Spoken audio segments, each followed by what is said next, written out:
बिस्मिल्लाहिर्रहमानिर्रहीम। अस्सलाम वालेकुम। आज 26 अक्टूबर बरोज़ सोमवार हम बात करेंगे नैब ऑफिस हमला केस के हवाले से। आज 30 नून लीग के कायदीन हैं और कारकुनान हैं, उनकी दरख्वास्त ज़मानतों के ऊपर ATC अदालत में समाअत हुई है। ये जज हैं अरशद हुसैन भुट्टा साहब, उनकी अदालत में समाअत हुई है। राना सनाउल्लाह, कैप्टन रिटायर्ड सफदर, राना अरशद, इसके अलावा सैफुल्लाह खोखर और बाकी कायदीन और कारकुनान की ये दरख्वास्त ज़मानतें थी जिनके ऊपर समाअत हुई है। और फरहाद शाह साहब हैं जो मेंबर हैं पंजाब बार कौंसिल के, वो रिप्रेजेंट कर रहे थे नून लीगी क़यादत को।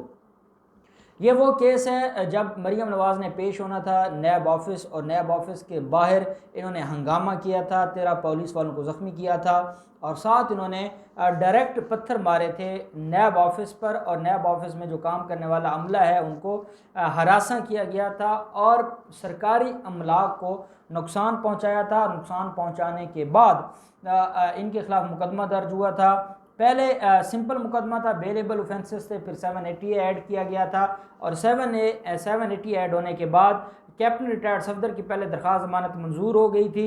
लेकिन जब 780 लगा ऐड हुआ तो उसके बाद फिर कैप्टन रिटायर्ड सफदर की दरख्वास्त ज़मानत सेशन जज ने खारिज कर दी थी और फिर ये अबूरी ज़मानत लेकर चले गए थे इंसदाद दहशतगर्दी लाहौर की अदालत में, और वहाँ पर इनकी दरख्वास्त ज़मानतों पर समाअत हो रही थी। 26 जो पिटिशनर्स थे, 26 जो मुल्ज़मान थे, उनकी दरख्वास्त ज़मानतों पर पहले बहस मुकम्मल हो चुकी थी। आज बकिया 4 जो मुल्ज़मान थे उनकी दरख्वास्त ज़मानतों के ऊपर समाअत हुई है और आज राना सनाउल्लाह अदालत में पेश नहीं हुए और राना सनाउल्लाह की तरफ से दरख्वास्त आई है हाज़िरी माफ़ी की, और उसमें यह मौक़िफ़ लिया गया है कि वो कौमी असम्बली के सेशन में मौजूद हैं। मैं समझता हूँ कि ये हमारे जो स्पीकर हैं नेशनल असम्बली के, उनको भी चाहिए कि वो अपने पास, एक तो हमारी नेशनल असम्बली में जो बड़ी तादाद में क्रिमिनल्स बैठे हैं जिनके खिलाफ 780 के मुकदमात हैं या जिनके खिलाफ बड़े बड़े मुकदमात हैं, जब अपोजिशन लीडर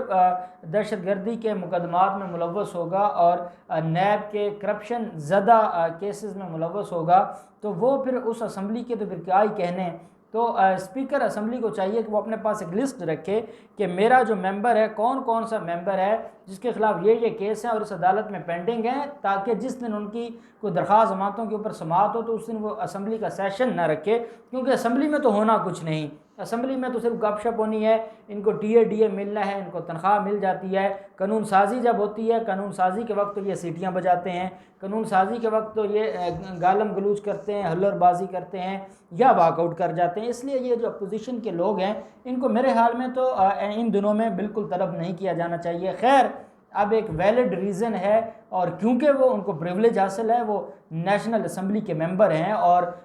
लाखों लोगों के वोट लेकर आए हैं और उनके ऊपर बड़ी करम नवाजियाँ हैं,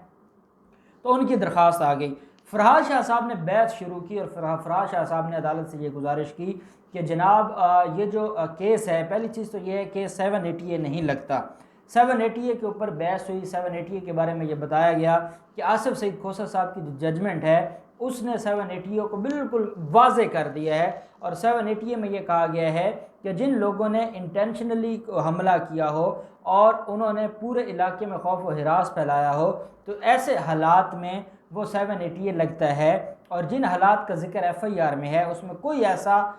इन्वायरमेंट नहीं वहाँ पर बना जिसकी बुनियाद पर यह कहा जाए कि वहाँ दहशतगर्दी हुई है या दहशतगर्दी जैसा कुछ हुआ है। फरहाद शाह साहब ने अदालत से ये गुजारिश की कि क्योंकि हालात ये थे कि मरीम नवाज़ अपनी पेशी पर आ रही थी, उनको बुलाया गया था, उनको तलब किया गया था और मरीम नवाज़ के साथ, क्योंकि वो लीडर हैं, वाइस प्रेसिडेंट हैं PMLN की और हर दिल अजीज़ एक वो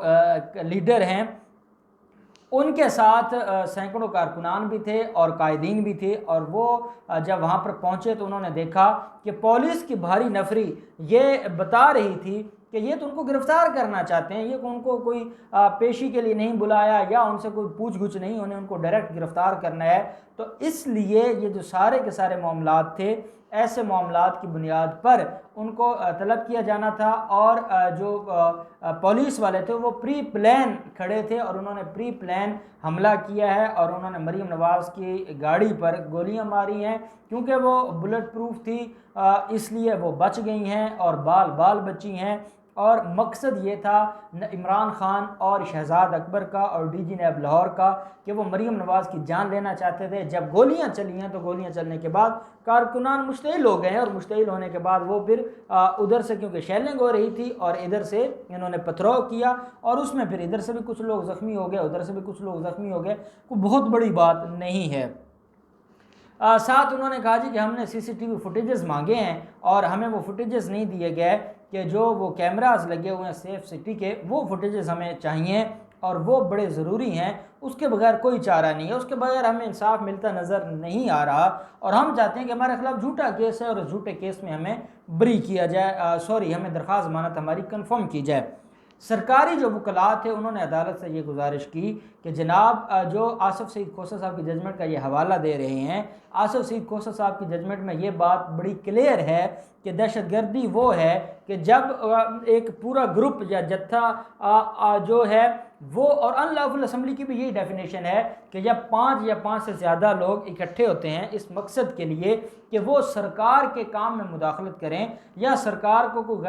कोई कानूनी काम करने से रोकें, तो ऐसे हालात में उनकी जो गैदरिंग होगी या वो कोई वहाँ पर ग्रुपिंग करते हैं तो ऐसे लोग अनलॉफुल असम्बली की डेफिनेशन में आएंगे। सरकारी वकला ने कहा जनाब अगर इनको ये लगता था कि मरीम नवाज़ को गिरफ़्तार किया जाना है तो मरीम नवाज़ को इसलिए गिरफ़्तार किया जाता कि वो कानूनी गिरफ़्तारी थी। ये कौन होते हैं उस गिरफ़्तारी को गैर कानूनी कहने वाले और उसको गैर कानूनी समझ के डायरेक्ट हमला करने वाले, और इनके पास अख्तियार था। मरीम नवाज़ को अगर ये लगता था कॉम्प्रीहेंशन ऑफ अरेस्ट था तो ये जाके लाहौर हाईकोर्ट से ज़मानत लेकर आती। अब ये तो कोई तरीका नहीं कि ये 400-500 कारकुनान लेकर आएँ, घरों से पत्थर रख के लेके आएँ और घरों से पत्थर आएँ और वो पथराव किया जाए और उसकी वजह से 13 पुलिस वालों को ज़ख्मी कर दिया जाए, नैब ऑफिस में काम करने वाले को लोगों को हरासा किया जाए। वो ठोकर न्याज बेग वो पुल है जो भी लाहौर में ट्रैफिक आनी होती है वो वहाँ से गुजर कर आती है, वो पुल बंद हो गया,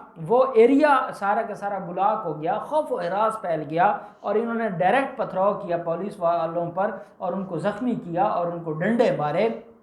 ऐसे में जनाब बता दें कि क्या ये दहशतगर्दी की जो डेफिनेशन है उसके ऊपर पूरा नहीं उतरती, क्या दहशतगर्दी इनके ऊपर नहीं लगती। और साथ उन्होंने कहा कि ये जो जिस सेफ सिटी कैमरा की ये बात कर रहे हैं वो सारी की सारी एविडेंस की चीज़ें हैं, ये टेंटेटिव असेसमेंट होनी है, ये अबूरी ज़मानत का केस है और अबूरी ज़मानत के केस में इतनी डिटेल चीज़ों को नहीं देखा जाता। ऑनरेबल कोर्ट ने प्राइमा फिशा देखना है कि क्या 780, पहली चीज़ तो ये है कि जनाब ये 780 लगा है और ये आज तक इंटैक्ट है, आज तक 780 ख़त्म नहीं हुआ और जो 780 लगा है उसको किसी फोरम पर चैलेंज नहीं किया गया। दूसरी बात यह है कि 780 जो दहशतगर्दी है, दहशतगर्दी में बेल का कंसेप्ट ही नहीं है, दहशतगर्दी के जो कवानीन है उसमें ज़मानत नहीं होती और अबूरी ज़मानत तो वैसे ही नहीं होनी चाहिए जहाँ स्कोप ही नहीं है। तो ऐसे में कैसे अबूरी ज़मानत की ये दरख्वास्त लेकर आ गए हैं और कैसे ये अदालत से ये मुतालबा कर रहे हैं कि इनको अबूरी ज़मानत दी जाए। तो जनाब ये झूठे हैं, इन्होंने एक तो ड्रामा किया है, इन्होंने एक तो कानून की जो कानूनी काम था या कानूनी इदारे हैं या अथॉरिटीज़ हैं उनके काम में मुदाखलत की है, उनको गैर कानूनी काम करने से रोका है और मरीम नवाज़ को उन्होंने न्याय पेशी पर न जाने से और वहाँ पेश ना होने से ये वजह बने हैं कि ये वो वहाँ पर पेश ना हो और जवाब ना दे। तो ये सारे के सारे जो इल्ज़ामात हैं वो ये बताते हैं कि ये गुनहगार हैं। और साथ ये कहा कि कैप्टन रिटायर्ड सफदर वहाँ पे नारेबाजी करके लोगों को उकसा रहे थे, वरगला रहे थे और लोगों को जज्बाती कर रहे थे कि वो पुलिस के ऊपर हमला करें। और मरीम नवाज़ बाहर निकल के, गाड़ी से बाहर निकल के वहाँ पे जज्बाती तकरीरें कर रही थी, वहाँ लोगों को उकसाया जा रहा था कि इनको छोड़ना नहीं है, इनको कोई माफ़ी नहीं देनी और आज इनका काम तमाम करके जाना है और इनको सबक सिखा के जाना है। ये सबक सिखाने गए थे और ये सबक सिखाते सिखाते इन्होंने इतना बड़ा हमला किया है और पूरी दुनिया में पाकिस्तान के एक कानून नाफिज करने वाले इदारे के ऊपर ये एक बहुत बड़ा हमला है। और अगर इस तरह ये हमला करते रहे तो कल हर मुल्ज़िम अपने साथ 100-200 लोगों को लेके जाएगा और ये ड्रामा करेगा। अरशद हुसैन भुट्टो साहब ने कहा ठीक है आपकी सारी बातें मैंने सुन ली हैं और जो मुलजमान हैं, जो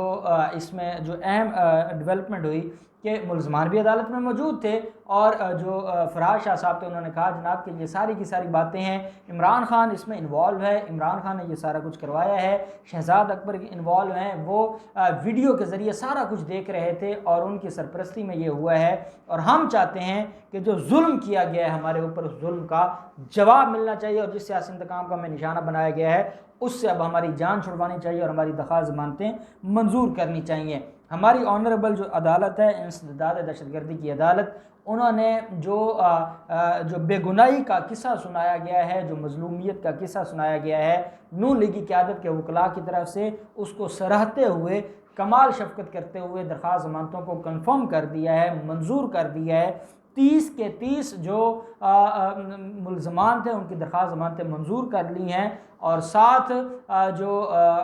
सरकारी वकला थे उनको ये कहा है कि आपका केस कमज़ोर है और आपने तैयारी नहीं की। मैं नहीं समझता कि उनका केस कोई कमज़ोर था या उन्होंने तैयारी नहीं की। बड़ी डिटेल बहस की है सरकारी वकला ने और जो एडिशनल प्रोसिक्यूटर जनरल थे अब्दुल समद, उन्होंने बड़ी डिटेल बहस की है। लेकिन ये है कि अब हम क्या कह सकते हैं, शफ़क़त ही कह सकते हैं कि शफ़क़त फरमाई गई है और शफ़क़त की बुनियाद पर दहशतगर्दी के ऑफेंस में दहशतगर्दी अदालत ने नून लीगी क़यादत के 30 मुलजमान को, मरकज़ी मुलजमान को दरख्वास्त ज़मानत उनकी मंजूर की है और मंजूर करके उनको कहा है जी कि पुलिस वाले इनको गिरफ़्तार न करें। अब ये एक रूल ऑफ कंसिस्टेंसी बन गया है, इसकी बुनियाद पर बाकी जो लोग आएंगे, क्योंकि इसमें जो मरकज़ी मुलज़म थे वो कैप्टन रिटायर्ड सफदर थे और राना सनाउल्लाह थे, जब उनकी दरख्वास्त ज़मानतें उनकी गैर मौजूदगी में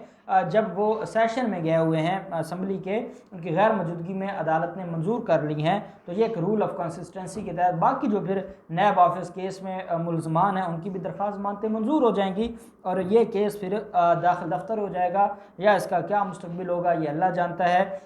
ये इस केस की डिटेल्स थी।